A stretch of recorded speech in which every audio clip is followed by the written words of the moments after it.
दिन भर स्कूल की जाए से थक कर माधवी उसी भवन को ऊपरी मंजिल पर बने अपने कमरे में पहुंची। काम वाली को चाय बनाने को कहकर सोफे पर पसर गई। चाय पीकर वह थकान मिटाना चाहती थी, क्योंकि इस समय उसका मन किसी से बात करने का बिल्कुल नहीं था। इसलिए ऊपर आते समय मेन गेट में वह ताला लगा आई थी। अभी मुश्किल से 2-3 मिनट ही हुई होंगे कि टेलीफोन की घंटी बज उठी। घंटी को सुनकर उसे यह तो लग गया कि ट्रंकाल है, फिर भी रिसीवर उठाने का मन न हुआ। उसने सोचा कि कामवाली से कहकर फोन पर मना करवा दे कि घर पर कोई नहीं। तभी घंटी बंद हो गई। एक बार रुक कर फिर बजी। वह खींच कर उठी और टेलीफोन का चोंगा उठाकर कान से लगाया। फोन जबलपुर से उसकी ननंद का था। माधवी ने जैसे ही हेलो कहा, उसकी ननंद बोली, भाभी तुम जल्दी से आओ, माँ बहुत याद कर रही है। माँ जी को क्या हुआ? माधवी ने हड़बड़ाकर पूछा। लगता है अंतिम समय है, ननंद जल्दी में बोली। तुम्हें देखना चाहती है। अच्छा, कहकर माधवी ने फोन रख दिया। घड़ी में देखा 4 बज रही थी। जबलपुर के लिए ट्रेन रात को 10 बजे थी। माधवी ने ट्रैवल एजेंट को फोन कर 2 बर्थ बुक करने को कहा। वह पहले माधवी के साथ ही रहा करती थी। माधवी के पति राघव 3 भाइयों में दूसरे नंबर के थे। बड़े बेटे की नौकरी तबादले वाली थी। तीसरा बेटा बंटी अभी बहुत छोटा था। राघव की भोपाल में BHEL में स्थायी नौकरी थी। माँ अपने छोटे बेटे को लेकर राघव के साथ भोपाल में ही सेटल हो गई थी। लेकिन यह साथ ज्यादा दिन न चला। 3 साल बाद ही एक सड़क दुर्घटना ने राघव का जीवन छीन लिया।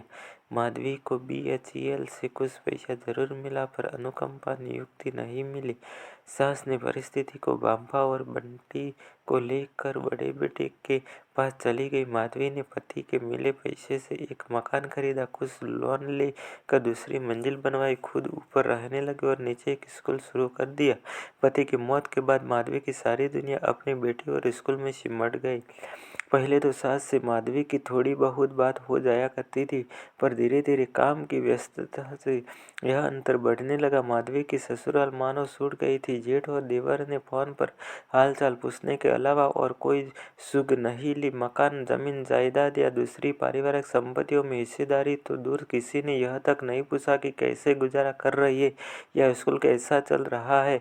इस उपेक्षा के बाद भी माधवी को कहीं न कहीं अपनों से एक स्नेह स्पर्श की उम्मीद होती, सहानुभूति और विश्वास से भरे 2 शब्दों की चाहत होती। अपने काम और उपलब्धियों पर शाबाशी की अपेक्षा तो हर व्यक्ति करता है, किंतु माधवी की जिंदगी में यह सब कुछ नहीं था। उसे खुद रोना था और खुद चुप हो जाना था। माधवी ने अपनी छोटी सी दुनिया बहुत मेहनत से बनाई थी। एक दिन भी इससे बाहर रहना उसके लिए मुश्किल था। उसने कई बार बाहर जाकर घूमने का मन बनाया, पर न जा सके। आज जाना जरूरी था, क्योंकि सास की हालत चिंताजनक थी और उन्होंने उसे मिलने के लिए बुलाया भी था। ट्रेन ने सुबह 7 बजे जबलपुर उतारा। वह बेटी को लेकर प्लेटफॉर्म पर बने लेडीज वेटिंग रूम में गई। वही तैयार हुई। बेटी को भी तैयार किया और जेठ जी के घर फोन मिलाया। फोन जेठानी ने उठाया। बातचीत में ही जेठानी ने अस्पताल का नाम पता बताते हुए कहा, हम सभी घर से रवाना हो रहे हैं। माधवी को जेठानी के मन की बात समझते देर न लगी, इसलिए वह स्टेशन के बाहर से ऑटो पकड़कर सीधे अस्पताल पहुंची। उस समय डॉक्टर राउंड पर थे, अतः कुछ देर उसे बाहर ही रुकना पड़ा। डॉक्टर के जाने के बाद माधवी भीतर पहुंची। सास को ड्रिप लगी थी, ऑक्सीजन की नली से श्वास चल रही थी। गले के कैंसर ने भोजन पानी की नली को रोक कर रख दिया था। उनकी जबान भी उलट गई थी। वह केवल देख सकती थी और इशारे से ही बातें कर रही थी। पिछले 4 दिन से यही हालत थी। लगता था अब गई तब गई। माधवी ने पास जाकर उनका हाथ छुआ। पसीने और चिपचिपाहट से उसे अजीब सा लगा। उसकी नज़र बालों पर गई तो लगा महीनों से कंघी ही नहीं हुई है। होती भी कैसे? वह पिछले 6 माह से बिस्तर पर जो थी। माधवी ने आवाज़ दी। उन्होंने आंखें खोली तो देखकर लगा कि पहचानने की कोशिश कर रही है। मैं हूँ मांझी, माधवी आपकी पोती को लेकर आई हूँ। सुनकर उन्हें संतोष हुआ। फिर हाथ उठाया और इशारे से कुछ कहा तो माधवी को लगा कि शायद पानी मांग रही है। माधवी ने पूछा पानी चाहिए?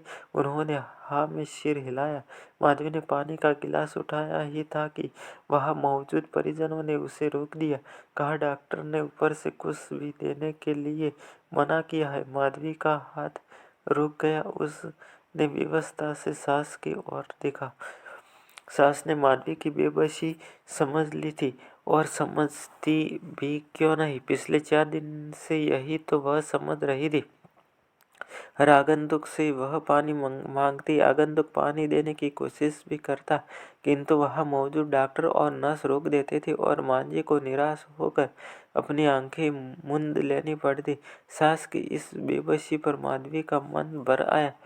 तभी ननद ने कहा, छोटी भाभी अब घर जाकर कुछ आराम कर ले, रात भर का सफर करके आई है, थकी होगी। पहले माधवी ने भी यही सोचा था, किंतु सास की हालत देखकर उसका मन जाने का न हुआ। वह बोली, नहीं ठीक हो। माधवी वहीं रुक गई। वह स्टूल खींचकर मांझी के पैरों के पास बैठ गई। मन हुआ कि उनके पैरों दबाए। माधवी ने जैसे ही कंबल हटाए, दुर्गंध उसकी नाक को छू गई। उसने थोड़ा और कंबल सरका कर देखा तो बिस्तर में काफी गंदगी थी। मांझी के प्रति यह उसका दूसरा अनुभव था। इससे पहले माधवी हाथ में चिपचिपाहट और बालों में बेतरतीब लटें देख चुकी थी। माधवी को अब समझ में कोई कठिनाई नहीं हुई कि सास का बचना मुश्किल है। तमाम रिश्तेदार भी इस हकीकत को जान गए थे, इसलिए सारे लोग खबर लगते ही पहुंच चुके थे। गले के कैंसर में ऑपरेशन जोखिम से भरा होता है, उसमें भी यदि श्वास नली को जकड़न लेने लगा ट्यूमर हो तो जोखिम 100% तक हो जाता है। माधवी का मन मांझी के प्रति करुणा से भर गया। उसे ग्लानि इस बात की थी कि यदि मांझी को मरना है तो क्यों उनकी इच्छाओं को मार कर और उन्हें गंदगी में पटक कर मौत की प्रतीक्षा की जा रही है। क्या हम उन्हें एक स्वस्थ और अच्छा माहौल नहीं दे सकते? वह जानती थी कि एक उम्र के बाद बीमारी में केवल बेटे बेटियां बहुएं कुछ कर सकती है, उनके अलावा कोई और कुछ नहीं कर सकता। नौकरों के काम तो केवल औपचारिक होते हैं। यह स्वजनों के पास समय नहीं था, यदि था भी तो इच्छा शक्ति का अभाव और अहंकार आड़े आता था। लोग आते, हालचाल पूछते, डॉक्टरों और नर्सों से बातें करते, बैठकर अपनी दिनचर्या की व्यस्तता गिनाते और चले जाते। माधवी का मन हुआ कि फौरन डिटॉल के पानी से मांझी को नहला दे, पर कमरे में जेठ, नंदोई और दूसरे पुरुषों की मौजूदगी देखकर वह चुप रह गई। दोपहर को देखभाल करने वाले तमाम पुरुष चले गए। जेठानी भी मेहमानों की खाने का इंतजाम करने के लिए घर जा चुकी थी। कमरे में माधवी, ननद और देवर पंडित के अलावा कोई न बचा। माधवी ने मन ही मन कुछ निर्णय किया और वार्ड बॉय को आवाज देकर गुनगुना पानी, डिटॉल और स्पंज लाने को कहा। वह खुद नर्स के पास जाकर एक कैंची मांग लाई और सबसे पहले माधवी ने कैंची से मांझी के सारे बाल काट कर छोटे छोटे कर दिए। साबुन के स्पंज से सिर साफ किया और कपूर का तेल लगाया, फिर शरीर पर स्पंज किया। सूखे साफ तौलिया से बदन पोछा और हल्के हाथ से हाथ पांव में तेल की मालिश कर दी। साफ और धुले कपड़े पहना दिए। बिस्तर की चादर और रबड़ बदली, पाउडर छिड़का, कमरे का फर्श धुलवाया। अब मांझी में ताजगी झलक उठी थी। माधवी शाम तक वही रही। यद्यपि मांझी के बाल काटना किसी को पसंद नहीं आया, पर माधवी ने जिस लगन के साथ साफ सफाई की थी वह बात सारे रिश्तेदारों को पसंद आई। वे माधवी की सराहना किए बिना न रह सके। हाँ, बाल काटने पर जेठ के तीखे शब्द जरूर सुनने पड़े। माधवी ने उनकी बातों का कोई जवाब नहीं दिया और ननद के साथ घर आ गई। अगले दिन सुबह 9 बजे माधवी अस्पताल पहुंची। वह थोड़ी देर बाद ही फिर सफाई में जुट गई। दोपहर को मांझी ने पानी मांगा। माधवी ने डॉक्टर की हिदायत का हवाला देकर कहा, आप ठीक हो जाइए, फिर खूब पानी पी लीजिएगा। पर इस बार मांझी नहीं मानी। उन्होंने इशारे से ही हाथ जोड़े और ऐसा संकेत किया मानो पाँव पड़ रही है। माधवी से रहा न गया, उसके आंसू बह निकले। उसने बिना किसी की परवाह किए कप भर कर पानी मांझी को दे दिया। ननंद और जेठानी दोनों को यह जानकर आश्चर्य हुआ कि सारा पानी गले से नीचे उतर गया, जबकि कैंसर से गला पूरी तरह अवरुद्ध था। पानी भीतर जाते ही मांझी को मानो नई जान आई। उनमें कुछ चेतना सी दिखी और चेहरे पर हंसी भी। जेठानी और ननंद दोनों ने सब कुछ बातें भी की। अब जल्दी ही अच्छी होने वाली हो, देखिए गला खुल गया। तभी मांझी ने इशारा करके फिर कुछ मांगा। माधवी ने पानी और दूसरी चीजों के नाम बताए तो उन्होंने सभी वस्तुओं को इनकार कर किया।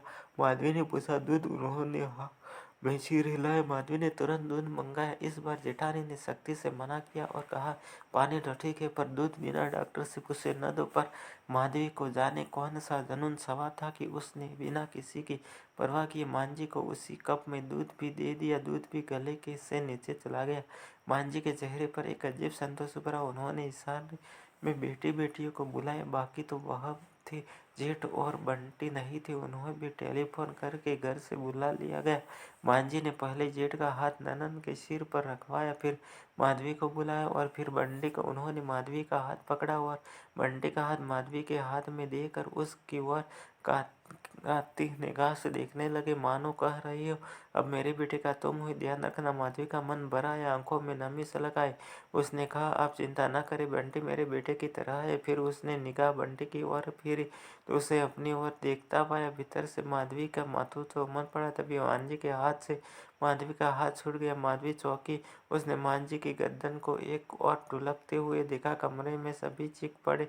मांझी जेठ माधवी की और देख कर दहाड़े, तूने मार डाला माँ को, आखिर क्यों पिलाया पानी और क्यों दिया दूध। माधवी को कुछ न सूझा। वह सहमी सी भूत की तरह खड़ी रही। रह रह कर उसे मांझी के संकेत याद आते रहे। उसने सोचा कि उसने कोई गलत काम नहीं किया। यदि मांझी की मौत करीब थी तो उन्हें क्यों भूखा प्यासा मरने दिया जाए। लोग तो घर से बाहर किसी को भूखा प्यासा नहीं जाने देते, तब जिंदगी के इस महाप्रयाण पर वह कैसे मांझी को भूखा प्यासा जाने देती। वहां मौजूद महिलाएं रोने लगी। जेठ जी का बड़बड़ाना जारी था। माधवी से ना सुना गया। वह बाहर की ओर चल दी। अभी वह दरवाजे के करीब ही आई थी कि उसके दोनों हाथों को किसी ने छुआ। उसने देखा कि उसके दाएं हाथ की उंगली देवर बंटी ने और बाएं हाथ की उंगली बेटी नीलम ने पकड़ रखी थी।